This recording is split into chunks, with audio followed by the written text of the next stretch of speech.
Yan, magdudugtong naman tayo mga idol itong roda dito sa kasko. Yan, unahin natin mga idol itong bandang unahan.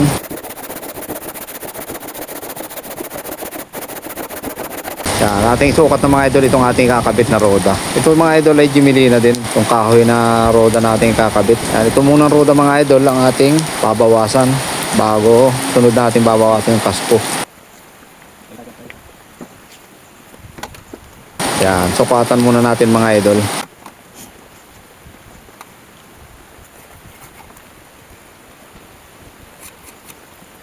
Yan, lagyan natin mga idol nung pinakang lagayan ng lock o kunya.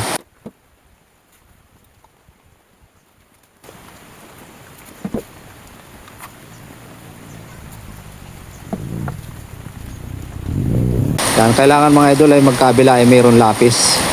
Dahil ang gagamitin natin dito mga idol ay circular saw. Meron tayo nabili na maliit lang na circular saw. Bumili tayo dahil tayo nahihirapan din maglagari ng ganitong roda. Medyo mahirap lagarin ito mga idol dahil ito ay makapal. Yan. Testingin natin mga idol itong bagong circular na ito dito sa roda. Kung okay baga. Yan. Tapos hindi naman ito mga idol may sagad natin yung talim. Ating manumanuhin na lang para matanggal natin itong pinakang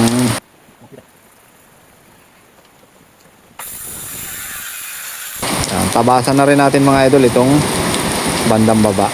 Yan, tapos lapisan natin at tabasin na rin natin itong paglalagay natin ng kunya dito sa roda. Ito mga idol roda at saka itong kasko ay parehas natin babawasan dahil dyan natin ilalagay yung pinakang kunya niya o lock.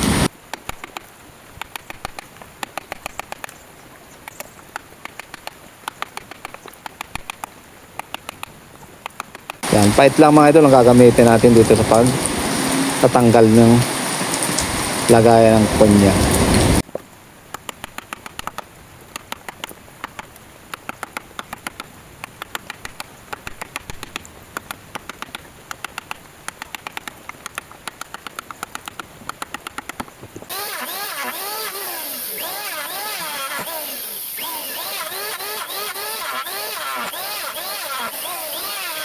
Yan, ayusin na rin natin mga idol itong korte ng pinakang roda natin sa bandang ilalim para hindi masyado mabigat ikabit.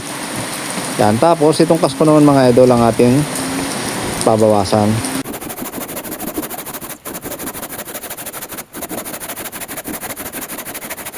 Ito mga idol, nilalagay natin ito ay naka-slide din ang tabas ito. Tapos ito naman nasa bandang gitna ay nasa hulog ito, naka-eskwala ang ating lagari dito. Yan, gaya ng mga idol ang pagtatabas ng kabitan ng kunya.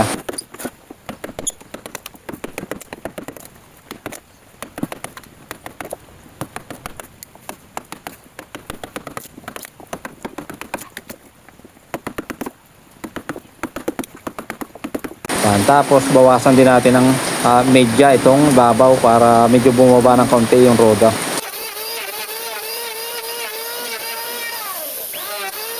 Yan, okay na mga idol, nakasukat na itong ating rodang idunudugtong. Gagawa naman tayo mga idol ng pinakang lock.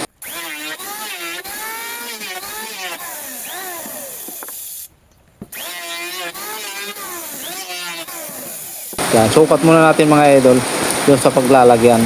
Kailangan mga idol kasing kapal nung pinaltas natin dun sa paglalagyan ng roda, yung ating ginawang kunya. Yan, ganyan lang mga idol, tabas pailos, forma ng ating kunya na kakabit.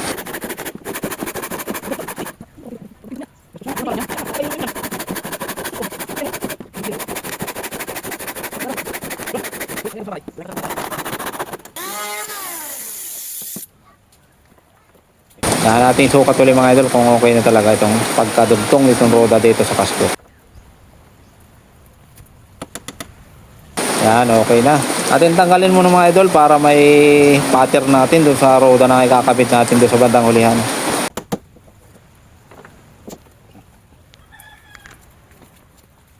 Yan, ito mga idol yung roda na ikakabit natin doon sa bandang huli. Yan, natin sukatan para maging parehas yung tabas ng roda sa una at roda sa huli. Pero ang ginagawa natin mga idol, medyo Ang ginagawa natin mga idol ay medyo matumba yung bandang hulihan. Kasi doon sa unahan. Yan mga idol ang forma ng bangka na niyayari natin dito. Yan, ating isigo ng mga idol dito sa bandang hulihan itong roda.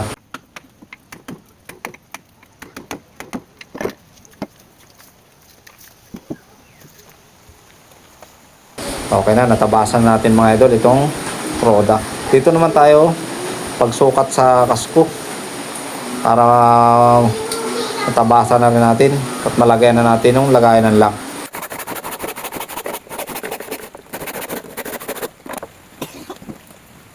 Yan, okay na mga idol, nakasigo na. Yan, meron na din lock o kunya.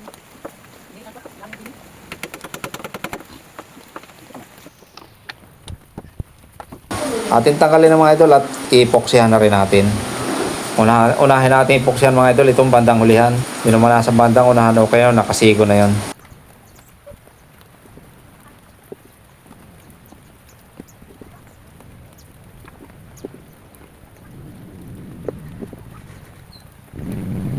Yan, pati itong kunya, lagay na rin natin epoxy para kumpleto mga idol.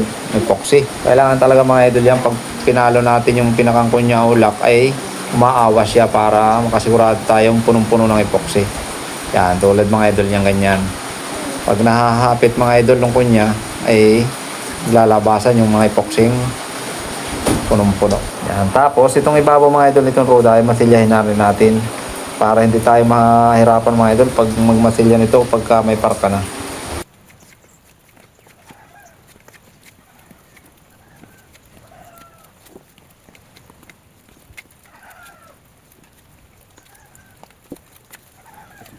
Dito naman tayo mga idol sa bandang unahan. Ito naman ang ating epoksihan.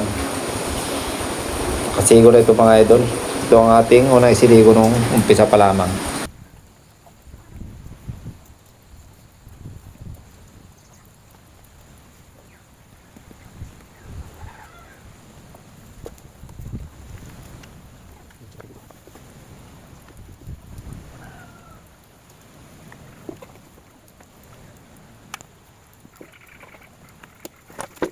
Yan, okay na mga idol. Ating sasalpak na rin dito sa kasko.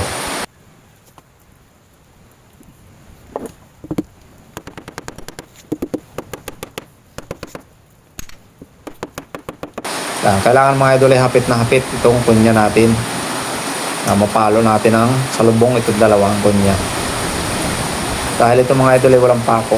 Talagang itong kunya, ulak lang ang inaasahan nito at saka epoxy. Kailangan matibay mga idol ang pagkakabit ng ating roda. Yan, okay na mga idol. Kabit na natin yung magkabilang roda o natulihan. Yan. Yan, hanggang dito lang mga idol. Itong video ito, maraming pong salamat sa inyong panonood. Yan po sanang kalimutang mag-like. At pakishare din po mga idol. Thank you so much po at God bless po sa ating lahat.